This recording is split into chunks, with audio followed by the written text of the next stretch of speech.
It is spooky season. Are you excited? Spooky season. Honestly, Halloween is not my favorite. It's not my top. Ooh. Is it my top 5 favorite holidays? I don't know. Hard to say. Mm-hmm. Do I even know 5 holidays? Yeah, I was gonna say that's a long list. That's a Actually, I lot. feel that though. I'm Jewish, so like we have so many holidays. Literally every week we have a holiday. So yeah, Halloween's always been a fun one. Halloween is like an objectively fun holiday though, I will say. Like, because it brings people together, people get dressed up, there's candy, there's parties, like it's a fun thing. And like you celebrate it all the way up usually. Unless like, I Yeah. don't know, grandparents Halloween? Is that a thing? No, because they give out candy, right? Oh, true. It's all part of the cycle. True. All part of the cycle. I was listening to Remy on her Miss Remy Ashton, and she was saying in her vlog how when she was younger, she always loved the houses that gave out like the full size candy bars. And she's like, when I was younger, my only dream, like my full circle moment was like, when I have a house, when I've got money, I'm gonna give out full bars. And I thought that was the most wholesome thing ever. I love that. She's paying it forward, really. Oh my god, that is paying it forward. Yeah, I would always go to I Red love Hill. We would always in Hong Kong. We go to Red Hill because that's like it was. We went to Stanley, went to Manhattan a couple times. In Hong Kong, actually, fuck Red Hill, fuck the houses. Actually, Hong Kong is the ideal place to trick or treat because you can go to these big apartment buildings that have like block A, B, C, D, E, F, G, H, I, J, K, all the way to the end, basically, with like 70 floors and just go up and down. Like that's so easy. Why are we going to houses? Like apartment buildings are the ideal place to trick or treat. Tell me I'm wrong. Efficiency. Tell me I'm wrong. It's the efficiency, but not all of Hong Kong celebrates. Although That's it's like true. a weird mixture. Like you have like true. You have like the schools, I think to some extent do, and then you have like the like LKF, like yes, go hard there. Oh my and then there's like all of the like I don't know, like a lot of the locals don't like they don't decorate their house. And it's like not like a thing, but it's fun to just like dress up and eat some candy. The idea of Halloween is good, but costumes. We gotta talk costumes. We gotta talk costumes.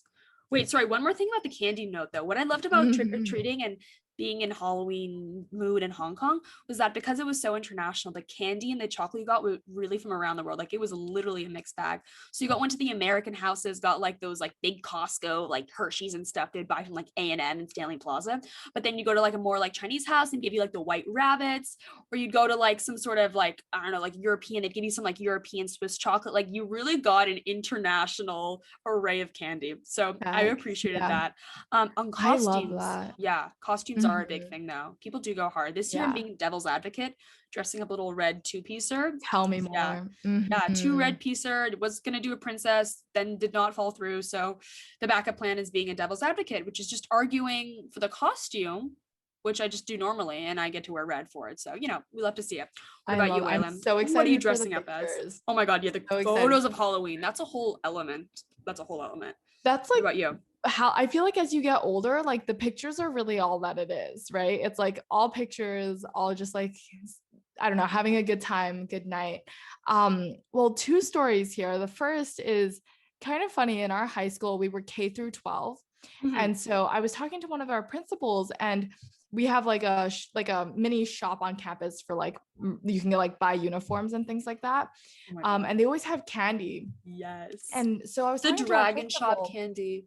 Exactly. Oh my goodness. And I was talking to our principal, and she was telling me that we have someone called the Candyman, where every single year during the summer, he would go back to the US and he'd pack like a luggage filled with candy. And so that the dragon shop would always have candy, and like during Halloween and during like we had like festivals and things like that, they would have like candy. And I was like, that's crazy. Like we literally have a candy man on campus. Honestly, anyway. Willy Wonka. No, this guy was the most friendly, open mind. Like I know he had 2 kids. They were a year younger than us. He had twins, I believe. A year younger than us.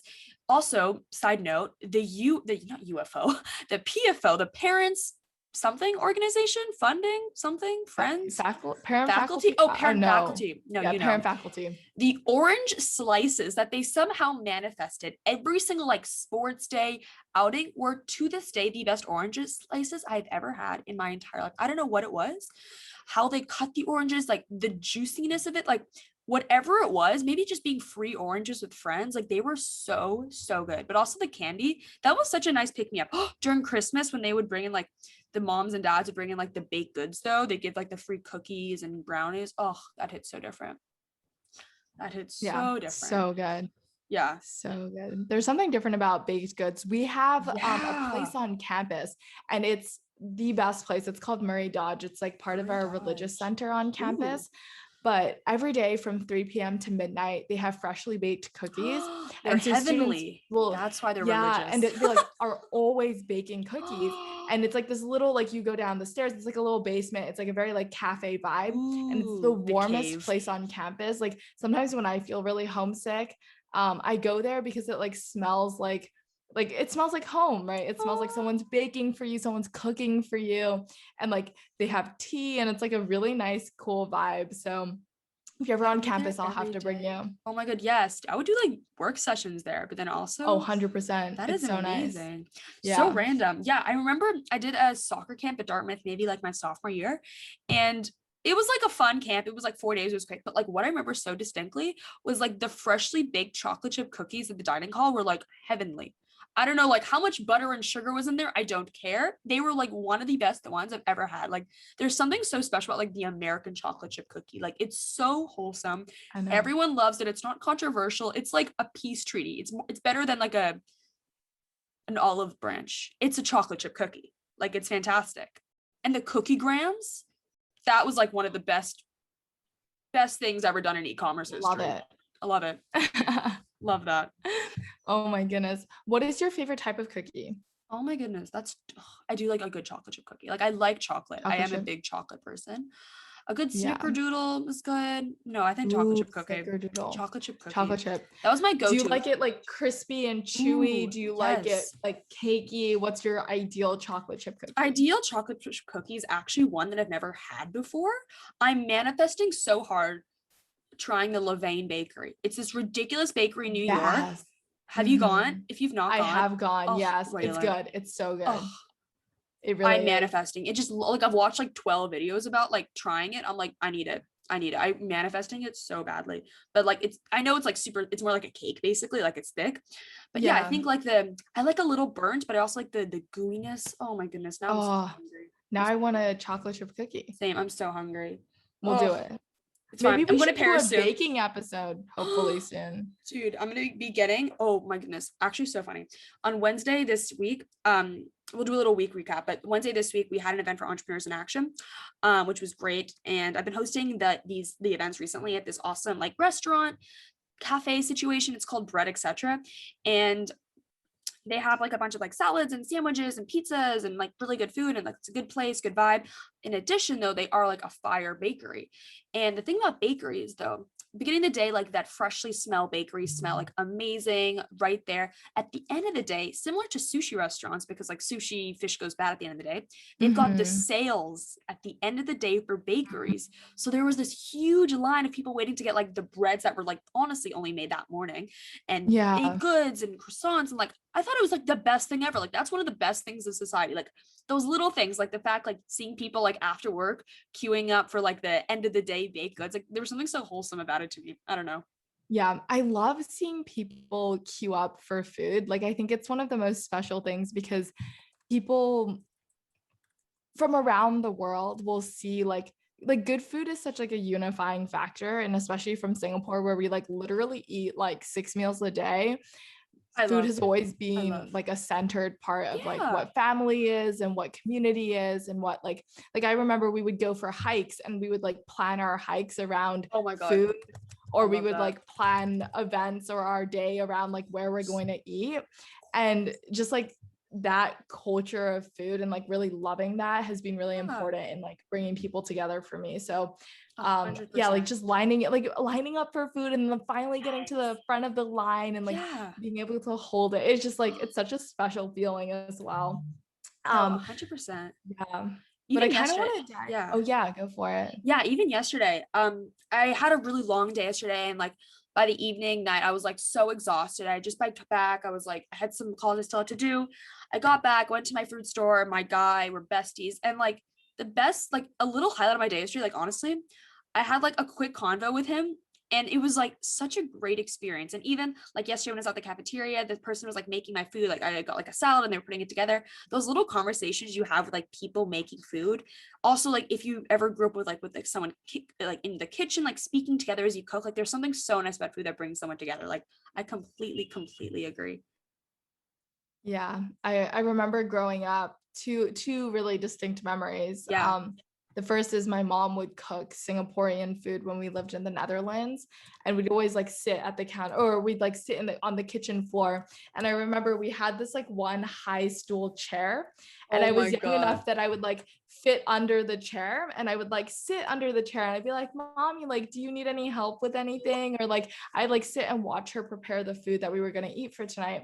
And that's always something that was like really special for me, like being able 100%. to come together for not only like eating the food, but also like preparing the food. Yeah, it's an art. And then like Thanksgiving is coming up. My dad Yes. really loves, like he like Wait, watches. I didn't know you guys Yeah. celebrate Thanksgiving. Wait, this is a story. Mhm. Why do you guys celebrate Thanksgiving? Yeah, Netherlands, Singapore. What's the story yeah. there?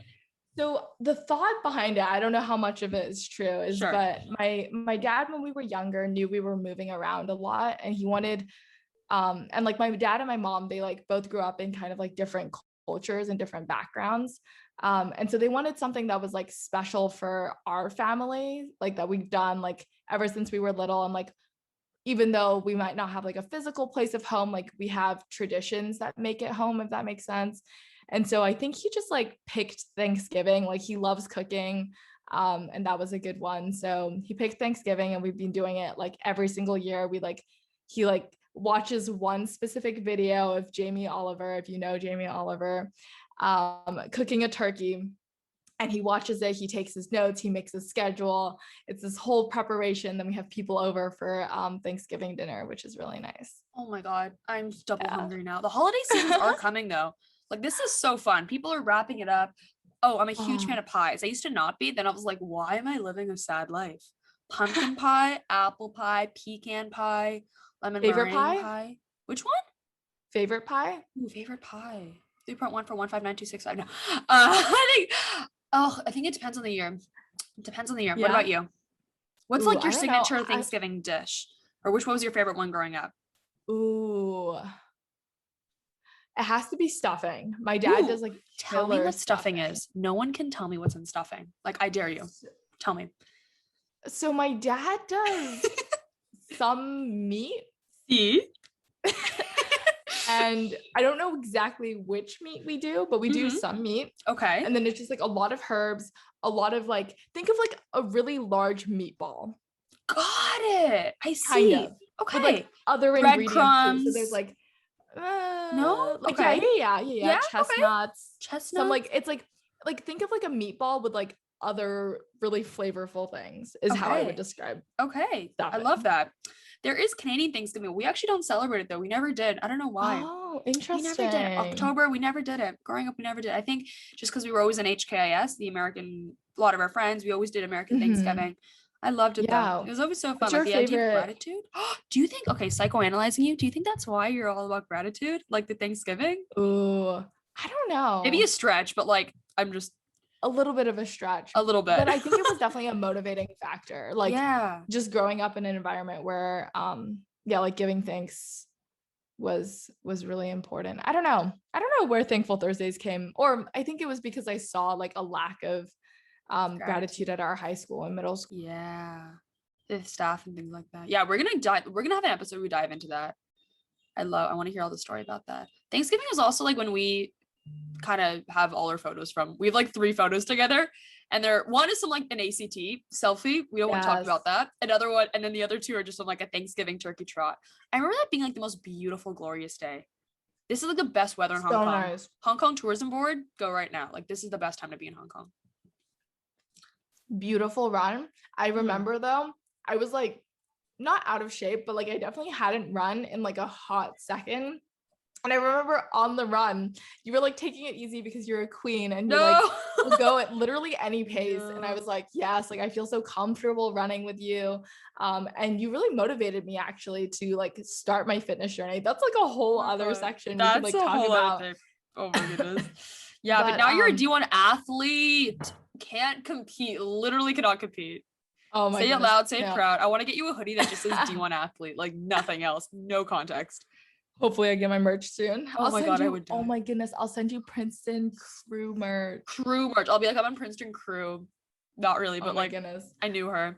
That is cool though. Like who would like, okay, we were talking yesterday.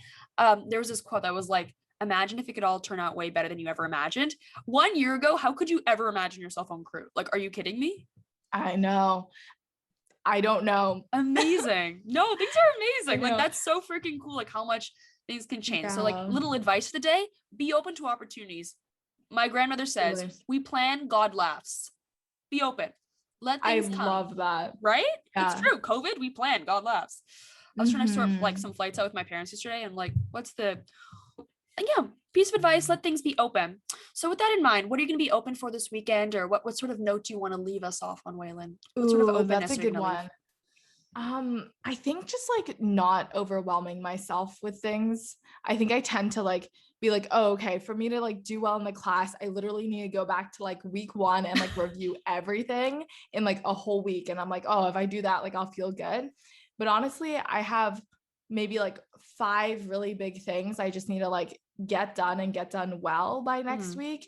And like once I do those, like nothing else, like it's fine. Like it's fine if I don't review everything and anything. Absolutely. We just got to get through this week. But what about you? Same. Yeah, I think there's a lot on the to-do list, and I had a little freak out this morning about like, oh my gosh, everything. Like, you're right. Like, not everything has to be done in one day. The main priorities, like the little things can go. Like, there's not everything is important. Realizing what actually is like needs to be done and what the other things can kind of be on the back burner. And then also with that, people as well. Like, don't waste time on people that don't bring you happiness or treat you not well. So yeah, 100%. People have been a big point too. Yeah. I did an interview, like a recorded interview today. Ooh. And one of the questions was, how do you organize and prioritize things when you have clashing deadlines? Ooh. And I thought it was so interesting to like see how I asked it, but also like I would love to hear how you would answer it. Clashing deadlines. That's a really good point. So I think like the clashing deadline matters. I think it comes back to, let's say it's both like due on Monday. First, like what's more important to me in the short term and what's more important in the long term. So if it's something that's like, this is a one opportunity, like this is another thing, like let's say it's like an exam that's worth 40% of your grade, like that's a bigger deal than maybe like an assignment that's due like 15%. And of course the 15% is still important, but if it's a 40%, like that's objectively more important and that's a little more difficult to recover from. So maybe like the cost, I do a little cost benefit analysis. What about you?